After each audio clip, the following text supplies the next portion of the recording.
નમસ્કાર મિત્રો, આજે સીધું ને સટમાં માન્ય વડાપ્રધાન નરેન્દ્ર મોદી ગાંધીનગરમાં અર્બન ડેવલપમેન્ટ શહેરી વિકાસની વાત કરવા માટે આવ્યા, પરંતુ જે એમણે ઇતિહાસનું વિકૃતિકરણ કરીને જે કઈ વાતો કરી છે એની આપણે એમની પોતાની જ વેબસાઇટ NarendraModi.in ઉપરથી જે એમની સ્પીચ આપણે લીધી છે એને આધારે વાત કરવાના છીએ.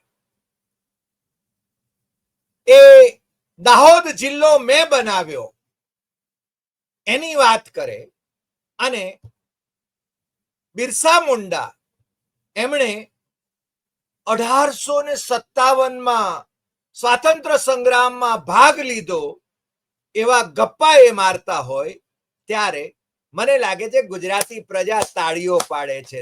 મને લાગે છે કે આટલી નિર્વીર્ય પ્રજા કઈ રીતે હોઈ શકે ગુજરાતની પ્રજા સ્વાભિમાની હોય. જો આપણે ગાંધી અને સરદારના વંશજ છીએ તો આપણે સ્વાભિમાની છીએ. તાળીઓ હેની પાડો છો? દેશનો વડાપ્રધાન જુઠ્ઠાણું ઓકે છે, ઇતિહાસનું વિકૃતિકરણ કરે છે અને તમે તાળીઓ પાડો છો. શરમ આવવી જોઈએ. અને એટલા માટે જ અમે એક જ ગાંધીનગરની અંદર એમણે urban areas are our growth centre, we will have to make urban bodies growth centers of economy, PM Modi in Gandhinagar. અમે નરેન્દ્ર મોદીની વેબસાઇટ ઉપરથી, અંગત વેબસાઇટ જે એમની NarendraModi.in છે, અમે હંમેશા રિફર કરીએ છીએ, કાં તો પીએમઓ પરથી અમે વેબસાઇટ એની સ્પીચ એ છે ને પહેલા પ્રિન્ટ લઈએ અને પછી છે ને એની વાત કરીએ છીએ. અમે જ્યારે કહીએ છીએ ત્યારે ખૂબ જવાબદારી પૂર્વક કહીએ છીએ. બિરસા મુંડા જેમને શત વંદન આપણે કરીએ છીએ, એ બિરસા મુંડાનો જન્મ 1875માં થયો અને નરેન્દ્ર મોદી વારંવાર 1857ના સ્વાતંત્ર્ય સંગ્રામમાં બિરસા મુંડાને સ્વાતંત્ર્ય સૈનિક તરીકે દર્શાવે છે, જાહેર સભાઓમાં દર્શાવે છે. અને હું હંમેશા કહું છું કે નરેન્દ્ર મોદી ક્યારેય પોતાની ભૂલ સ્વીકારવા માટે તૈયાર નથી હોતા. એ ક્યારેય માફી માંગતા નથી. એમણે ખેડૂતોની વિરુદ્ધમાં જે 3 કાળા કાયદા ખેત ઉત્પાદનો અંગે જ્યારે કર્યા ને પછી વર્ષ પછી 700 કરતા પણ વધારે ખેડૂતોની શહીદી થઈ, એના પછી એ કાળા કાયદા છે ને એમણે પાછા ખેંચ્યા, ત્યારે પણ એમણે જે વાત કરી હતી એમાં પણ કોઈ ક્ષમા પ્રાર્થના કે શહીદોને અંજલિ આપવાની તો વાત હતી જ નહીં. એટલે આજે અમે આ વાત લીધી છે અને અમે એના વિશે જ વાત કરવાના છીએ. અને સૌથી પહેલા તો અમારો ઓલ ટાઈમ ફેવરિટ જે સબ્જેક્ટ છે સરદાર પટેલ, એ સરદાર પટેલ એમના વિશે એમણે જે વિકૃતિકરણ કરી લીધું છે એની આપણે વાત કરવી છે. 1947 में जब मां भारती के टुकड़े हुए, कटनी चाहिए तो ये तो जंजीरें लेकिन काट दी गई भुजाएं, देश के 3 टुकड़े कर दिए गए और उसी रात पहला आतंकवादी हमला कश्मीर की धरती पर हुआ. मां भारती का एक हिस्सा आतंकवादियों के बलबूते पर, मुजाहिदों के नाम पर पाकिस्तान ने हड़प लिया. अगर उसी दिन इन मुजाहिदों को मौत के घाट उतार दिया गया होता तो सरदार पटेल की इच्छा की पीओ के वापस नहीं आता है, तब तक सेना रुकनी नहीं चाहिए. लेकिन सरदार साहब की बात नहीं मानी नहीं गई. ये मुजाहिदीन जो लहू चक गए थे वो सिलसिला 75 साल से चला है. पहलगाम में भी उसी का विकृत रूप था. 75 साल तक हम झेलते रहे और पाकिस्तान के साथ ये युद्ध की नौबत आई. 3 बार भारत की सैन्य शक्ति ने पाकिस्तान को धूल चटा दिया. पहली बात तो ये है कि आ छने नर्यु जुठाणुओ के छे. कारण के पहलगामनो जे हुमलो थयो, आतंकवादी हुमलो थयो, त्यारे नरेंद्र मोदीनी सरकार सामे प्रश्नो उभा थया छे के त्या सुरक्षा कर्मचारीओ केम नहोता. एने बदले ए छने सरदार साहेबनुं नाम वटावे छे કે સરદાર સાહેબે કહ્યું કે પીઓકે સુધી જો ન જાય ત્યાં સુધી છે ને સેનાને રોકવી નહીં, પણ એમની વાત ન મનાઈ. કાશ્મીરની બાબતમાં જનસંઘ, ભારતીય જનતા પાર્ટી, આરએસએસ જે જુઠ્ઠાણાઓ કે છે એ અમે જાણીએ છીએ ને આપણે અગાઉના એપિસોડમાં પણ એ ઘણા બધા જુઠ્ઠાણાઓ વિશે વાત કરી છે.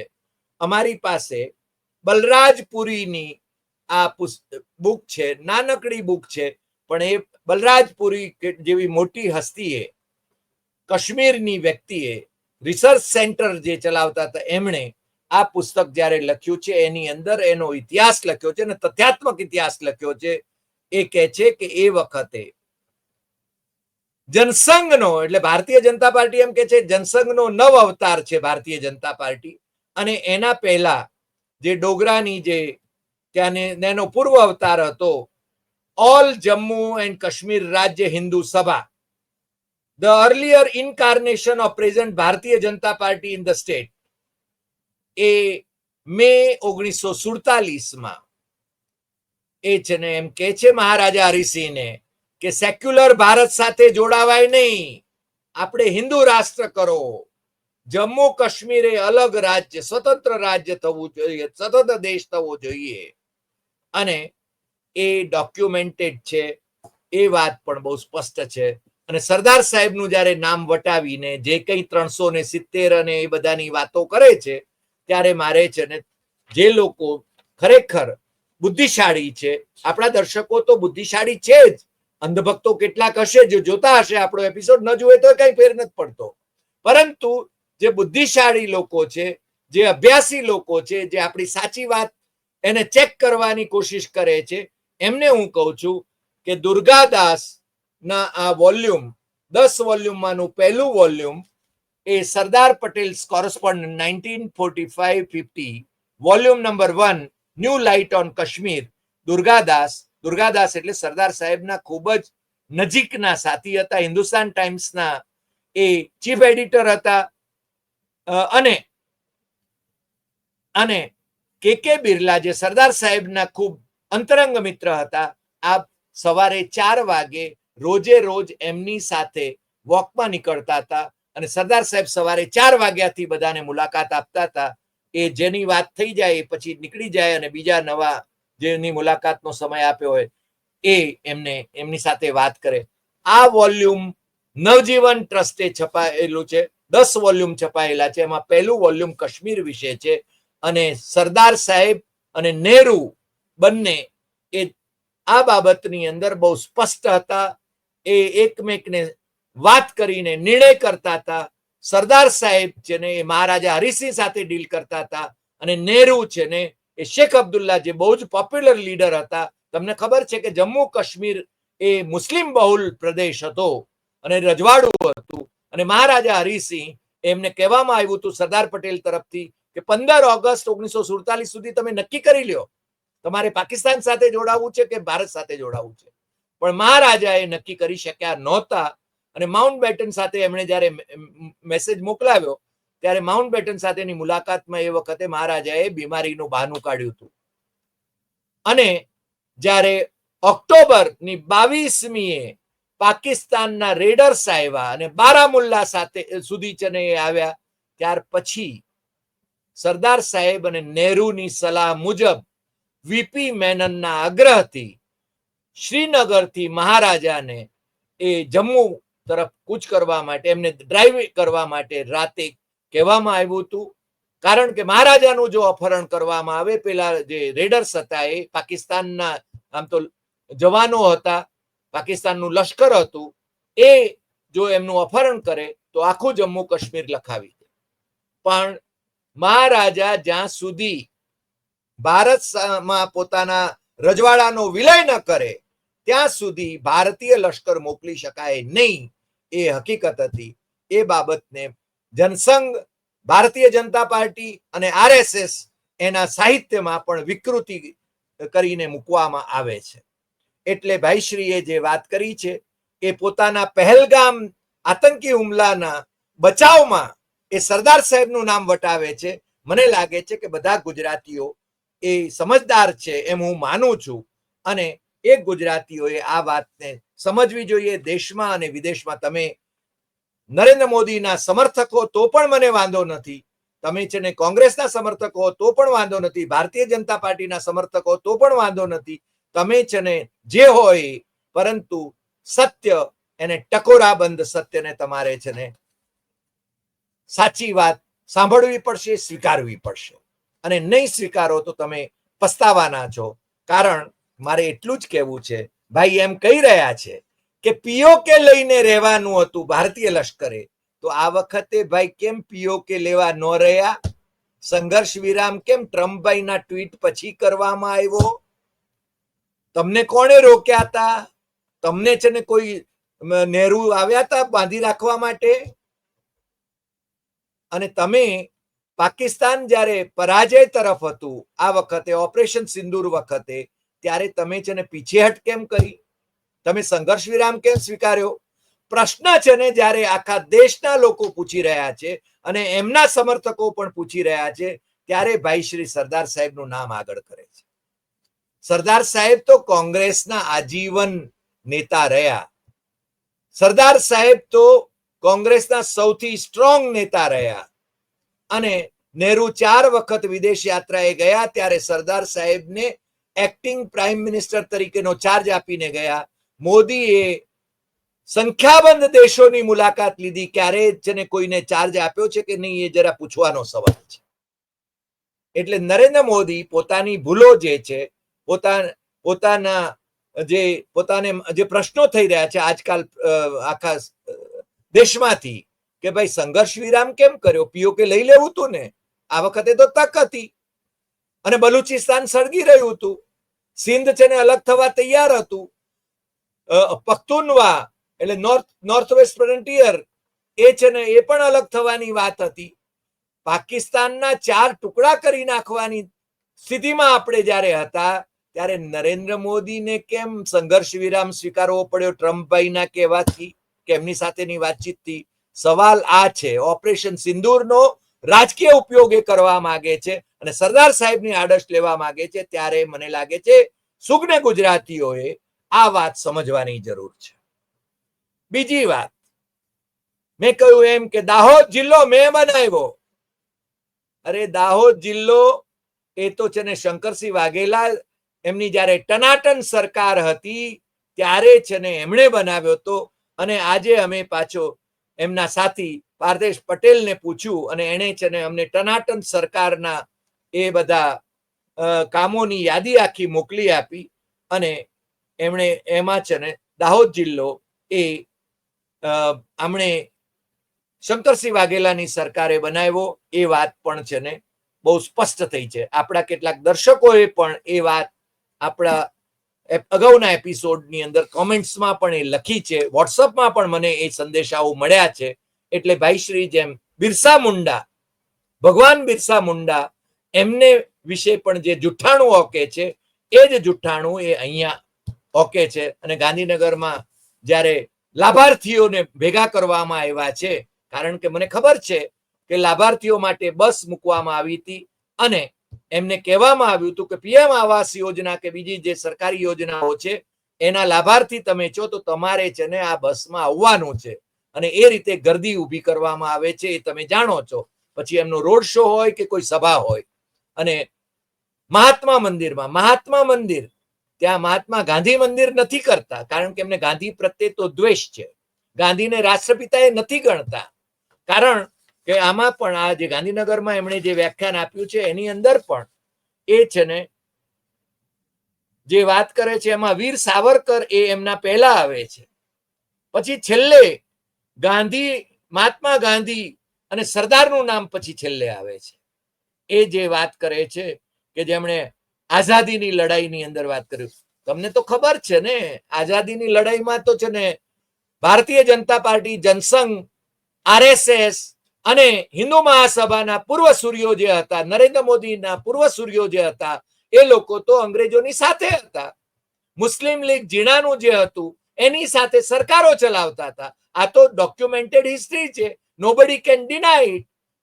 બંગાળની અંદર ફઝલુલ હક, જેને 1940ના માર્ચની અંદર લાહોરમાં મુસ્લિમ લીગના અધિવેશનમાં પાકિસ્તાનનો ઠરાવ રજૂ કર્યો હતો, એ જ ફઝલુલ હકની સરકારમાં ડોક્ટર શ્યામા પ્રસાદ મુખર્જી સાવરકરના કહેવાથી હિન્દુ મહાસભાના એ કાર્યાધ્યક્ષ હતા ત્યારે એ છે ને ત્યાં આગળ ફાઇનાન્સ મિનિસ્ટર 41 અને 42માં 1941 અને 42માં એ ફાઇનાન્સ મિનિસ્ટર હતા. અને જ્યારે હિન્દ છોડો ની હાકલ ગાંધીજીએ કરી ત્યારે ગાંધીજી, કસ્તુરબા, સરદાર પટેલ, મણિબેન, પંડિત જવાહરલાલ નહેરુ, ઇન્દિરા ગાંધી, મૌલાના આઝાદ સહિતના બધા જ કોંગ્રેસના નેતાઓ જ્યારે જેલમાં હતા ત્યારે આ સાવરકર અને મોહમ્મદ અલી જીણા એ હિન્દ છોડો ચળવળનો વિરોધ કરી રહ્યા હતા. કોણ ના પાડી શકે એમ છે. અને એ એમને સ્વાતંત્ર્ય સેનાની તરીકે સૌથી અગ્રક્રમે મૂકે છે. સંયોગ જુઓ, આજે પુણેની અંદર સાત્યકી સાવરકરે એ જે રાહુલ ગાંધીની વિરુદ્ધમાં જે કેસ કર્યો છે એની અંદર પણ રાહુલ ગાંધીએ તો બહુ સ્પષ્ટ કહ્યું છે કે આ ગોડસેના વંશજ છે. કારણ કે ગોડસેના નથુરામ ગોડસેના ભત્રીજી એટલે ગોપાલ ગોડસે, જેમને અમે અનેક વાર મળ્યા છીએ, અમારી ઓફિસે પણ એ આવતા હતા અને અમે એમની સાથે સાવરકર સદન પણ ગયેલા છીએ મુંબઈમાં. એ ગોડ્સ એમના છે ને દીકરી એ એમના સંતાનો છે અને એ ગોડસેના વંશજ છે. અને ગોડસે તો ગાંધીજીની હત્યા કરી હતી એ કોણ નથી જાણતું. એટલે એ ત્યાં આગળના કોર્ટની અંદર જે કેસ ચાલે છે એની અંદર રાહુલે બહુ સ્પષ્ટ કહ્યું. અને મને લાગે છે કે બીજો જે કેસ ઉત્તર પ્રદેશમાં થયો એની અંદર તો આ સાવરકરના સંદર્ભમાં એ છે ને કેસ કાઢી નાખવામાં આવ્યો. પણ અનેક જગ્યાએ સાવરકરને નામે રાહુલ ગાંધીની સામે એ કેસ થઈ રહ્યા છે.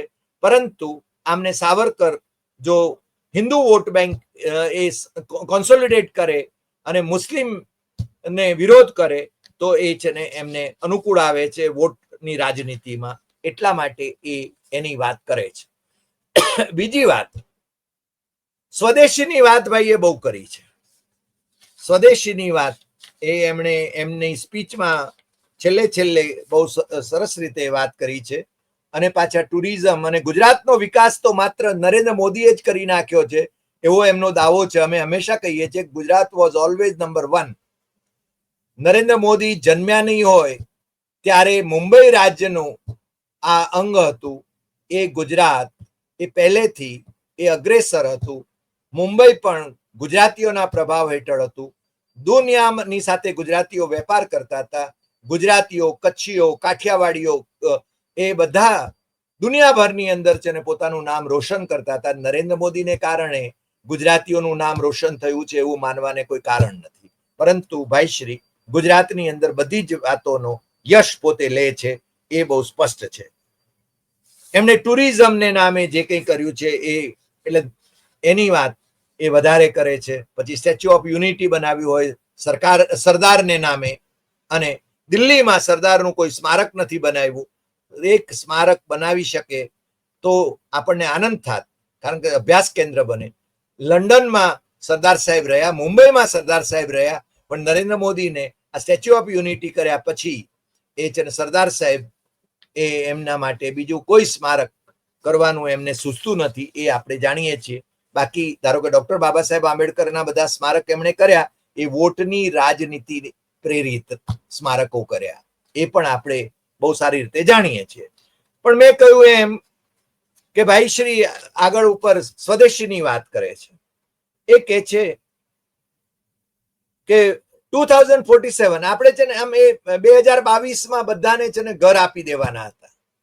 એ છે ને મુદતો પાડે છે 2026માં આમ થશે, 2047માં આમ થશે. અરે ભાઈ, આજે તમે 10 વર્ષથી 11 વર્ષથી સત્તામાં છો તો તમે શું કર્યું એની વાત કરો. 82 કરોડ લોકોને 140 કે 144 કરોડની જનતામાંથી 82 કરોડને તમારે છે ને એ મફત રાશન આપવું પડે છે. તો વિકાસ ક્યાં ગયો? જાપાનથી આગળ નીકળી ગયાની વાત કરે છે. જાપાનની પર કેપિટા ઇન્કમ માથાદીઠ આવક અને ભારતની પર કેપિટા ઇન્કમ માથાદીઠ આવક એની કમ્પેરિઝન થઈ શકે એમ છે? જીવન પદ્ધતિની કમ્પેરિઝન થઈ શકે એમ છે? પણ પાછા એ દાવો કરે છે અહીંયા, કારણ કે પોતાના ઢોલ પીટવામાં એ સ્વાવલંબી છે અને સરકારી ખર્ચે એ પોતાનો અને પોતાના પક્ષનો પ્રચાર કરી શકે છે. આમ તો નરેન્દ્ર મોદીમાં કેપિટલ આઈ જ છે, એના સિવાય બીજું કશું જ નથી. એ પોતે જ્યારે ડાઉન હોય પહેલગામનો જવાબ આપવાનો હોય, સંઘર્ષ વિરામનો જવાબ આપવાનો હોય, ત્રીજો દેશ ટ્રમ્પ ક્યાંથી આમાં ઘૂસ્યો સંઘર્ષ વિરામ કરાવવા માટે એનો જવાબ આપવાનો હોય, ત્યારે નરેન્દ્ર મોદી એ આખા દેશમાં ફરી વળે છે. સેનાને નામે એ શત શત નમન આપણે બધા કરીએ છીએ, કારણ કે we are proud of our arm forces, અને એ જીતે છે. એને નરેન્દ્ર મોદીને પડખે આખો દેશ હતો જો પહેલગામ આતંકવાદી હુમલાનો બદલો લેવા માટે. પણ ભાઈ પીઓકે કેમ લેવા ન રહ્યા? એટલું બધું શું થયું કે તમારે સંઘર્ષ વિરામ કરી દેવો પડ્યો? અને આ પાછા વાત કરે છે વિદેશીની. आप विदेशी माल नहीं बेचोगे, हर गांव गांव व्यापारियों को शपथ दिलवाएं, व्यापारियों को कितना ही मुनाफा क्यों न हो, आप विदेशी माल नहीं बेचोगे. ए पाछा एना पहलाનું वाक्य છે, हम इतना तय कर ले कि 2047 जब भारत की आजादी के 100 साल होंगे, विकसित भारत बनाने के लिए तत्काल भारत की इकोनॉमी को 4 नंबर से 3 नंबर पर ले जाने के लिए अब हम कोई विदेशी चीज का उपयोग नहीं करेंगे. અને પછી કહે છે, लेकिन दुर्भाग्य देखिए गणेश जी भी विदेश से आते हैं, छोटी आंख वाले गणेश जी आएंगे, गणेश जी की आंख भी नहीं खुल रही है, होली रंग छिड़कना है, बोले विदेशी हमें पता था आप भी अपने घर पर जाकर सूची बनाना, सचमुच में ऑपरेशन सिंदूर के लिए हर नागरिक के नाते मुझे एक काम करना है, आप घर में जाकर सूची बनाइए कि आपके घर में 24 घंटे में सुबह से दूसरे दिन सुबह तक कितनी विदेशी चीजों का इस्तेमाल होता है. પરોપદેશે પાંડિત્યમ સર્વેશામ સુકુરમ નૃણામ, આ એક છે ને સરસ મજાનો સંસ્કૃતનો એની પંક્તિઓ છે. બીજાને ઉપદેશ કરવામાં મણા હું કામ રાખવી, કારણ કે નરેન્દ્ર મોદી ઉપદેશ કરવા સિવાય તો કઈ જાણતા નથી, આચરણ નથી કરતા. બધાને કહે છે કે વિદેશી માલ નહીં વાપરો, તમે લિસ્ટ બનાવો અને વિદેશી માલ નહીં વાપરો. પણ નરેન્દ્ર મોદીના ચશ્મા ક્યાંના છે ભાઈ? ઇટાલીના છે. નરેન્દ્ર મોદીની પેન ક્યાંની છે? તો વિદેશી છે. નરેન્દ્ર મોદી એ છે ને ગાડી કોની વાપરે છે? તો વિદેશી વાપરે છે. નરેન્દ્ર મોદી 8,500 કરોડ રૂપિયાનું પ્લેન કયું વાપરે છે? તો વિદેશી વાપરે છે. કેમ ભાઈ, તમે સ્વદેશી કેમ નથી વાપરતા અને ગામને ઉપદેશ કરો છો? પ્રશ્ન આ છે. મને લાગે છે કે આપણી પ્રજામાં જો હીર હોય, પ્રજામાં જો દૈવત હોય, તો પ્રજાએ સવાલો કરવાના શરૂ કરવા જોઈએ. અને આ વખતે સવાલો કરવાનું શરૂ કર્યું છે. એટલા માટે ભાઈ હવે છે ને પ્રચાર યાત્રાએ નીકળ્યા છે. ઓપરેશન સિંદૂરને નામે એ રાજકારણ ખેલી રહ્યા છે. જે ડેલિગેશન મોકલાવ્યા છે એને વિશે પણ મેં કહ્યું હતું કે આ છે ને ઓપરેશન લોટસ છે. બીજી પાર્ટીના અસંતુષ્ટ નેતાઓને આની અંદર મૂકી દેવાના, કારણ કે બીજી પાર્ટીઓને પોતાના નુમાઇંદા નક્કી કરવાને બદલે એમણે નક્કી કર્યા છે મોટા ભાગના. પછી ધારો કે તૃણમૂલ કોંગ્રેસે એમણે છે ને કંઈક બદલ્યા છે, પરંતુ કોંગ્રેસને તોડવાની કોશિશ એ પણ એમણે કરી છે આ જ તબક્કામાં. અને બીજું, એક બાજુ ઓપરેશન સિંદૂર અને આપણે લશ્કરી દળોની સાથે છીએ, આપણે બધા એક છીએ એનો સંદેશ આપવામાં આવે છે, ત્યારે કોંગ્રેસ અને વિપક્ષો બધા તમારી સાથે છે. લશ્કરી દળોને સલામ કરે છે, બબ્બે હાથે સલામ કરે છે. લશ્કરી દળોને આપણે વંદન કરીએ છીએ, એ આપણી સુરક્ષા માટે છે ને, અને આપણે જીતવાના છીએ. ક્યાંય પણ આપણી સરહદોની સુરક્ષા કરવાની છે, એ પણ આપણે જાણીએ છીએ. એમનામાં ક્ષમતા છે. પણ ભારતીય જનતા પાર્ટીના જે લોકો છે, એમના સોશિયલ મીડિયાના જે લોકો છે, એ રાહુલ ગાંધી ઉપર વાર કેમ કર્યા કરે છે? રાહુલ ગાંધી તો તમને સમર્થન આપે છે. અને એટલા માટે જ ભાસ્કર ગ્રુપ, જે આ દેશનું સૌથી મોટું ગ્રુપ છે, એના ગ્રુપ એડિટર રહેલા શ્રવણ ગર્ગે હજુ ગઈકાલે જ વાત કરી છે કે રાહુલ ગાંધી એ આ વખતે ઓપરેશન સિંદૂર નો આખો પ્રકરણ જે બન્યું એમાં છે ને સૌથી વધારે પરિપક્વ રાજનેતા તરીકે ઉપસી આવ્યા છે. આ શ્રવણ ગર્ગના શબ્દો છે. અને શ્રવણ ગર્ગ એ છે ને તોડીને શબ્દો મૂકે છે. અને નરેન્દ્ર મોદીની શાખ છે ને એ નીચે ગઈ છે. એટલા માટે એ આખા દેશમાં એ સરકારી ખર્ચે આ બધી સેનાને નામે, અને પોતે છે ને નીચે પાછું તરત જ એમણે છે ને એક બીજો પણ સ્લોગન જે મૂક્યું છે એ છે સેનાને શત શત વંદન. મોદીજીને દેશનું સંપૂર્ણ સમર્થન. કેમ ભાઈ? મોદીજીને સમર્થન કેમ? સેનાને સમર્થન નહીં, ભારતને સમર્થન નહીં? ભારતને સમર્થન કેમ નહીં? આ સ્લોગનનો અર્થ શું થયો? તમે તમારો પ્રચાર કરવા માટે સરકારી તંત્રનો ઉપયોગ કરી રહ્યા છો, એ એટલી જ હકીકત છે. મને લાગે છે કે મારી આ વાત સાંભળીને આપણા દર્શકો એમને છે ને એવું થવું જોઈએ કે સાચી વાત શું છે, ટકોરાબંધ વાત આપણે છે ને કરીએ છીએ અને સત્ય અને તથ્યની વાત કરીએ છીએ, એને સમર્થન તમારે આપવું જોઈએ. અમે એમ કહીએ છીએ કે સેનાને શત શત વંદન, ભારત દેશને સંપૂર્ણ સમર્થન. આપણે બધા એક છીએ, અનેકતામાં એકતાવાળા છીએ.